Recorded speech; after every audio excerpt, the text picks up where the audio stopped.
Good morning, Miss Lujel Coral. I'm going to interview. I'm going to ask you. Okay, let's start. Number one question: how does computer helps you as a student? As a student, computer has a big contribution on my studies. Using these tools, it helps me a lot in my research, presentation, and also to communicate to my teachers and classmates when we are having our classes. Okay, thank you. And number two question: what is the difference of computer and human life? Computer doesn't have a life, it can function if someone or human being need it. Human life is have its own brain and can decide what can she do because he have a life. Okay. Number three question: what can you say about computer as a tutor? The computer acts as a tutor because they can get some knowledge from the computer by searching some information using internet. It provides a learning environment. Okay, number four question: why are computer important tools for learning? Because computers are important in school and in college education since they provide access to such a huge variety of information. Number five question: how does information technology influence education?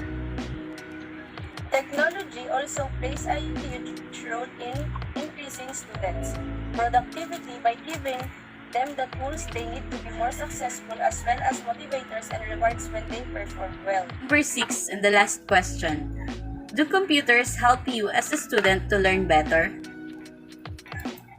Yes, if I have assignment that I didn't know, I need to go to computer shop to make a research and I have the answer. But sometimes computer makes me feel draining because of online games. I played online games but in moderation. That's all. Thank you. Okay, thank you. Number one question: how can a computer helps you as a student? As a student, with the use of computer is very convenient. By using this device, I can write and research my schoolworks online without leaving the house. It easily to communicate with my classmates and teachers through the platforms like Messenger, email, Gmeet to share knowledge and discussion. What is the difference of computer and human life? Computer is a device that we can use in researching our schoolworks. It needs command to complete a task. It has operating system, while the human mind has brain that have their capacity for empathy and effective communication skills. What can you say about computer as a tutor? Number 3, with the use of internet, we can get some knowledge from the computer by searching some information. That's why computer act as a tutor. Why computer important tools for learning? Number 4, in our current situation, computer takes important role for us because of this we can study online. With one click, we can research, which enables access to the internet that has information in literally everything. How does information technology influence education? Students and teachers to participate cooperatively in the teaching learning process. It broadens our thinking, knowledge, and enables to perform educational activities. Do computers helps you as a student to learn better? How? Yes, because with the access to the internet today, it is possible to learn students from far remote places. It is very essential today because with the use of computer, students are more likely to enjoy studying. It is very conveniently to research our schoolworks online. It is big help in making our life easy. This is the question number 1. How can a computer helps you as a student? With the use of computers as a student, my life has been made very convenient. By just using this device, I can write and research my schoolworks online and communicate with my classmates and teachers through email and other platforms and share discussion and knowledge. Question number 2. What is the difference of computer and human life? A predefined task. If a new unknown task comes in its way, it won't respond. Man can find solution to any problem that comes in its way. Question number 3. What can you say about computer as a tutor? They can apply and impart their knowledge about the computer, apply the knowledge and rules during the process of computer learning. The process acts as a tutor because they learn from the computer by searching some information using internet. This is the question number 4. Why are computer is important tools for learning? Nowadays that we have this pandemic, computer tools are very important to me and every student that do the online learnings. I don't go to school to learn. Because of this tool, I can study and learn even when not in school. How does information technology influence education? Information technology helps teachers and learners to participate cooperatively in the teaching and learning process. It broadens their thinking, knowledge and enables them to perform various educational activities in the educational sector. For the last question, do computers helps you as a student to learn better? How? The computer helps me as a student by providing quick access to information and skill sets that might take much longer to acquire using traditional methods. Thank you very much, Ma'am Makitid, for your cooperation. Good day everyone, I'm Catherine Uson from First Year B Ed 1B and my partner is Bernadette Padalla and we make the questionnaire about the computer as tutor, computer as teacher tool. So I'm going to answer the questions given to me by one of the BEd students about the use of or the role of the computers in the field of education. So the first question. Number 1 teacher question. In a distance school education, how students connect with their teacher using the computer? So as a teacher, by the use of Messenger, Google Meetings, Zoom meetings, phone calls or texts, messenger calls, or any other form of communication that the social media or the internet has to offer to us, students and teachers are able to communicate with each other and open their concerns about the subject matter. Teachers are able to address the problems met during the distance learning without the need to go to the students concerned. Like here in my school or in our province, we have those students who are actually coming from the far-flung areas. We need to travel through the rough roads, like 15 to 30 or even 45 minutes or even an hour just to get there. But computers, we are able to reach out to them to address the problems met. And also they are able to reach out to us, to communicate to us, to tell their concerns. Number 2, why are computer important tools for learning?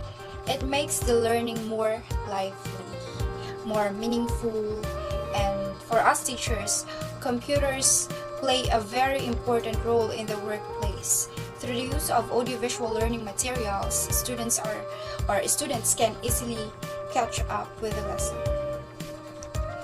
The Third question, in your point of view, what is the general purpose of computer? Number 4, it makes the work easier and makes the learning more meaningful and motivating. Okay, let's proceed to the fourth question. computer make work fast and more productive. Is it true and why? Okay, yes, but I'm going to answer the why in the next questions. How important are computers in the field of education? Well, in these times of pandemic, internet is a very important factor that makes education or the learning possible. Students can learn or understand the lesson by scrolling in the internet, searching in the internet, and you already have the explanation. So it really makes the learning more possible. The number 6, how does computer help teacher to teach? And for those teacher who answer our question for our midterm, thank you po. As a teacher, I can't imagine computing grades manually, like, I don't know. And I can't imagine searching almost all of the books just to get what the students need to learn. So computer really makes the learning faster or easier. Hi everyone, I'm Annalyn G. Inzon, a grade 3 teacher in Pangarap Elementary School. Number 1. In distance education, how students connect with their teacher using the computer. In distance education, computer is important in the connection between teachers and learners by using different applications like the Facebook Messenger and Google Meet as platform in communication. Number 2. Why are computer important tools for learning? Computer is one of the important tools for learning where we can quickly find the answer in our question by just clicking and pressing the keyboard. Computer make work fast and more productive. Is it true? Why? Yes, it is true. You can work faster and more productive because it is programmed for storing, creating data, and process information. How important are computers in the field of education? Computer is important in the field of education. It is easier to record data, calculate grades, and give information to learners for teachers, while in learners, it's easier for them to make assignments and reports. In your point of view, what is the general purpose of a computer? The general purpose of computer is to make work faster. For example, in calculation, you don't need to manually type the number. By knowing the formulas, it automatically gives the answer accurately. So, hello po, ako po si Charby Magdao. Etong binigay sa akin ni Catherine Newson na tanong, sasagutin lang natin. So number 1, in distance education, how students connect with their teachers using the computers. So ngayon siguro po kahit malayo na po tayo, no, pwede na nating makausap or sumali dun sa lesson ni teacher using computer. Andyan po yung Zoom na pwedeng gamitin makipag-communicate. Also hindi lang po computer, no, meron din po tayong cellphone and laptop na pwede pong gamitin para makinig or makipag-lesson kay teacher, no? So, yun. Kaya lang yun. So, number 2. Why are the computer important tools for learning? So, syempre, importante po talaga yung gamit ng computer kasi yung unang-una, accessibility. So, ano ibig sabihin nun? Kung bibigyan tayo ng assignment, task ng mga teacher natin, meron naman po tayong Google na dapat pag gumamit tayo ng Google, titingnan natin yung pinaka-reliable source, no? Hindi po porket may Google, yun na yun kagad yung sagot. Kung saan niyo po ba yung kinuha, ganun po. Okay. Number 3, in your point of view, what is the general purpose of a computer? So, bilang pharmacist po, no? So, may butika din po ako, no? So, yung purpose po talaga sa akin ng computer ngayon is for inventory. So, ano ibig sabihin nun? So, inventory po, may POS po dun sa computer. So, paano na ito? Namomonitor mo yung pumapasok na items, pera, palabas, ganyan. So, sobrang importante po talaga sa akin yung computer. Also, yung the POS na tinatawag. So, number 4. Computer make work fast and more productive. It is true, yes. Bakit? Computer make work fast. Bakit? Kasi dati, di ba, yung mga teachers natin, sinusulat lang kung ano yung pwedeng pangalan ito, yung mga lesson plan. Pero ngayon kasi dahil sa may computer na tayo, meron tayong tinatawag na PowerPoint. So, hindi na ganung nahihirapan yung mga teachers natin na maghanap, mag-ayos ng mga task nila para mabigay sa atin yung tama. So, yun. Number 5. How important are computer in the field of education? So siguro sa ngayon kasi sobrang importante talaga ng computer kasi yung sinabi ko nga kanina, mas mabilis kang pangalan nito, mas mabilis kang maghanap ng sagot, reliable source, ano ba? Mas makakahanap kayo ng pangalan nito, ng maayos na sagot. Kumbaga yung sinabi ng prof nyo, hindi na kayo minsan magre-rely din. Siyempre, kung gusto niyo talaga ng maraming sagot or examples, pwede siguro mag-browse from Google. So, sobrang importante po talaga yun. How does computer help teachers to teach? So, paano ba yan? How does computer help teacher to teach? So, parang... So, yung number 6 na tanong, siguro, nakakatulong sa teacher paggamit ng computer siguro dun sa data na tinatawag, no? So, paano ba yan? Ano ibig sabihin nun? Siguro lahat ng grades ng estudyante is anong tawag dito?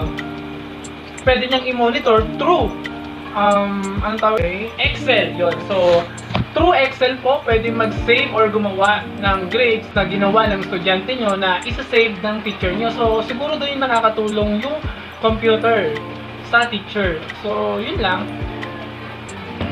So, thank you po. I am Kyla Marie B. Talto. I am studying at STI College, San Jose del Monte, Bulacan. The first question is, how can computer helps you as a student? For me, as a student, computers have an offer of increased efficiency to me. This allows me to complete my assignments and make presentations even outside school hours. So the second question is, what is the difference of computer in human life? A human is not a machine, whereas a computer is a machine. Human has a brain, but the computer has an operating system. Humans can do their work on themselves, but a computer needs a command to complete a task. The third question, what can you say about computer as a tutor? It acts as a sort of tutor, like the traditionally role played by the teachers. It provides a learning environment and delivers a learning instruction. Fourth question, why computer is important tools for learning? Computers have supplied infinite resources for learning and made education more flexible and easy to access. Students can now gain knowledge and information not only from classroom, assignments, and libraries, but also from available online resources. Last question, how does information technology influence? It helps society and determines how people interact with each other on a daily basis. Technology plays an important role in society today. It has positive and negative effects on the world and it impacts daily lives. Question number 1. Computers enable teachers and students to digitally teach each other. Wireless fidelity allowing computers and other devices to connect to internet and with one another. Question number 2. It makes learning interesting and easier. It helps the teachers to save time and effort without compromising the quality of teaching as well as the education itself. Question number 3. Generally, machine makes things easier. Computers basically made to input, store, and processing data. Through lapse of time, it became the essential element to human everyday living, for it provides plenty of benefits. Number 4, yes, because it simplifies things. Question number 5, it becomes an integral part of education because teachers rely heavily their teaching strategies and work to computers. It enables them to make their teaching more interesting, visually attractive,